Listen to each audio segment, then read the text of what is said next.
जय श्री कृष्णा बच्चों।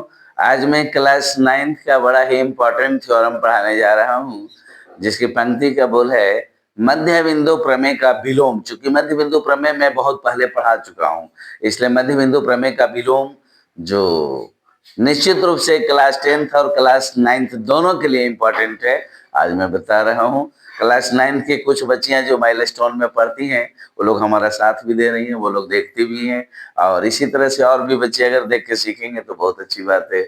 इसलिए मैं उन्हीं लोगों के लिए वीडियो में विशेष रूप से, ऐसे तो और भी लोग सीखेंगे ऐसा नहीं है, लेकिन उन लोग के लिए विशेष रूप से मैं बनाकर डाल रहा हूँ।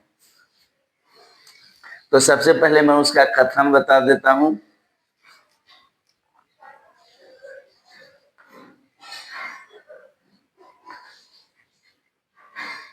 किसी त्रिभुज के एक भुजा के मध्य बिंदु से दूसरी भुजा के समानांतर खींची गई रेखा तीसरी भुजा को भी समद्विभाजित करती है। किसी त्रिभुज के एक भुजा के मध्य बिंदु से एक भुजा के मध्य बिंदु से दूसरी भुजा के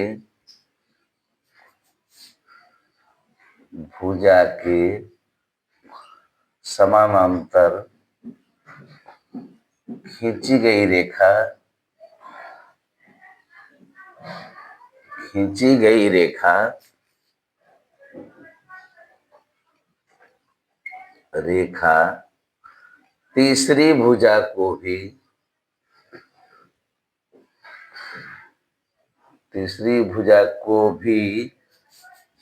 समद्विभाजित करती है। किसी त्रिभुज के एक भुजा के मध्य बिंदु से दूसरी भुजा के समानांतर खींची गई रेखा तीसरी भुजा को भी समद्विभाजित करती है। तो इसके लिए बच्चों मैं फिगर बना लेता हूं। देखिए, ये है, इसका मध्य बिंदु है, इसके समानांतर एक खींची गई है। इसको आगे प्रोड्यूस कर लेते हैं। इसके समानांतर एक दूसरी रेखा खींचते हैं। A B C D E F P. तो बच्चों, इसके साथ हम लोग चलेंगे मुख्य प्रतिज्ञा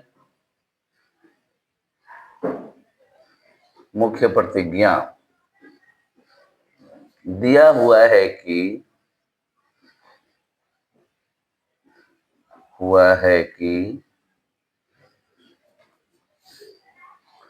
त्रिभुज एबीसी की भुजा AB का मध्य बिंदु D है तथा DE समानांतर BC है। साबित करना है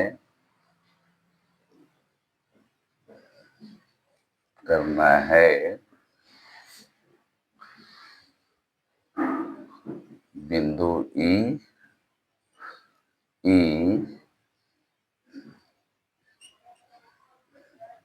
भुजा AC का मध्य बिंदु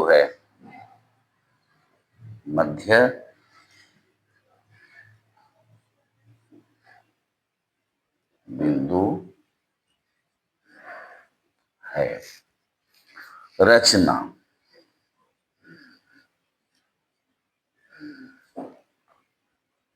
BA समानांतर CP खींचा तथा DE को एक बिंदु तक आगे बढ़ाया।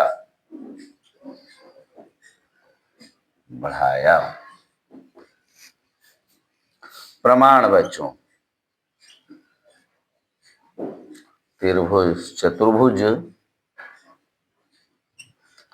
बी सी एफ डी में, देखिए बी सी एफ डी में आपको मिलेगा बी सी समानांतर डी एफ। ये देखिए दिया हुआ है बीसी डी समानांतर बीसी, तो ये दिया हुआ है आपको, दिया हुआ है। फिर आपने बी डी समानांतर सी एफ रचना किया है। तो बच्चों जैसा कि मैंने आपको बताया था, यदि किसी चतुर्भुज के सम्मुख भुजाओं के दोनों युग्म आपस में समानांतर हो तो वह चतुर्भुज एक समानांतर चतुर्भुज कहलाता है।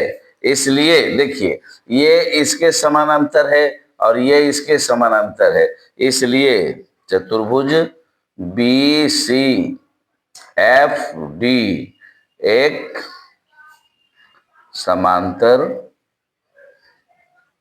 चतुर्भुज होगा। इसलिए क्या मिलेगा बच्चों, तो आपको मिलेगा बी डी बराबर मिलेगा सी एफ। बी डी बराबर क्या मिलेगा, सी एफ। चूंकि आपको पढ़ाया गया है समांतर चतुर्भुज के सम्मुख भुजाएं समान होती हैं, इसलिए ये भुजा और ये भुजा बराबर होगा। फिर देखिए एक चीज आपको पता है, ये इसका मिड पॉइंट है, तो ये दोनों भी बराबर है। पुनः हम जानते हैं कि बी डी बराबर ए डी, इसलिए आपको मिलेगा समीकरण 1 और समीकरण 2 से। अब देखो बच्चों ये इसके भी बराबर है और ये इसके भी बराबर है, तो ये दोनों भी आपस में बराबर हो जाएंगे, क्योंकि मैंने बताया है कि वे वस्तु जो एक ही वस्तु के बराबर हो आपस में भी बराबर होती हैं। तो चूंकि बी डी सी एफ के बराबर है, बी डी ए डी के बराबर है, इसलिए ए डी भी सी एफ के बराबर होगा। तो यानी आपको मिल जाएगा ए डी बराबर C F, C F A D बराबर सी एफ। इसको इक्वेशन क्या मान के रखिएगा, थर्ड। अब देखिए फिर से हम लोग चलेंगे, पुनः त्रिभुज एडीई तथा त्रिभुज सी एफ ई में, तो यहां क्या मिलेगा बच्चों, तो एडी बराबर सी एफ, समीकरण 3 से। चलिए अभी अभी तुरंत प्रूव हुआ है। और मिलेगा बच्चों, चूंकि ये रेखा समानांतर है, तो ये कोण के बराबर मिलेगा और ये कोण के बराबर मिलेगा। तो आप लोग जानते हैं कि एकांतर अंतः कोणों के युग्म आपस में समान होते हैं। इसलिए अगर कोई पूछ देंगे, देखिए यहाँ देते हैं नंबरिंग, कोण 1 कोण 2 और कोण 3 कोण 4। नंबरिंग कर देने से अच्छा रहता है। कोण 1 बराबर मिलेगा कोण 2, कोण 3 बराबर मिलेगा कोण 4, बगल में लिखिएगा। चूंकि बी ए समानांतर आपको क्या है, सी एफ के है, इसलिए ऐसा होगा। एकांतर अंतः कोणों के युग्म, एकांतर अंतः कोणों के युग्म। इसलिए बच्चों अब आप लोग बताइएगा, दो कोण और बीच में भुजा, दो कोण और बीच में भुजा के बराबर है, तो ऐसी स्थिति में क्या लगेगा, तो ए एस ए सर्वांग क्षमता प्रतिबंध लगेगा। सर्वांग क्षमता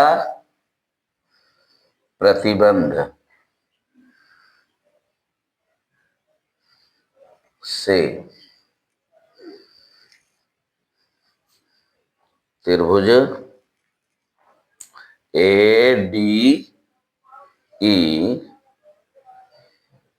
सर्वांगसम त्रिभुज सी एफ ई, दोनों त्रिभुज सर्वांगसम हो गए, इसलिए ए बराबर आपको मिलेगा सी एफ।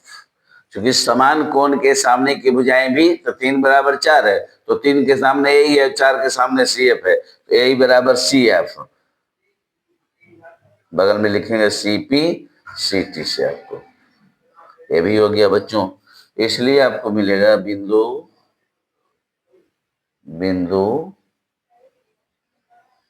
E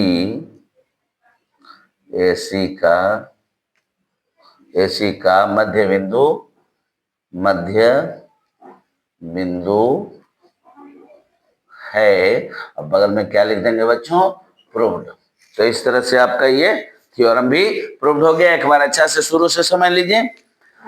किसी त्रिभुज की एक भुजा के समानांतर, एक भुजा के मध्य बिंदु से दूसरी भुजा के समानांतर खींची गई रेखा तीसरी भुजा को भी समद्विभाजित करती है।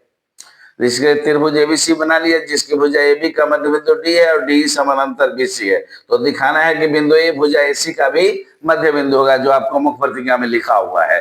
दिया हुआ है कि त्रिभुज एबीसी की भुजा AB का मध्य बिंदु D है तथा DE समानांतर BC है। साबित करना है बिंदु E भुजा AC का मध्य बिंदु है। इसके लिए मैंने क्या किया बच्चों की BA समानांतर CP खींचा तथा DE को अपनी सीध में F बिंदु तक आगे बढ़ाया।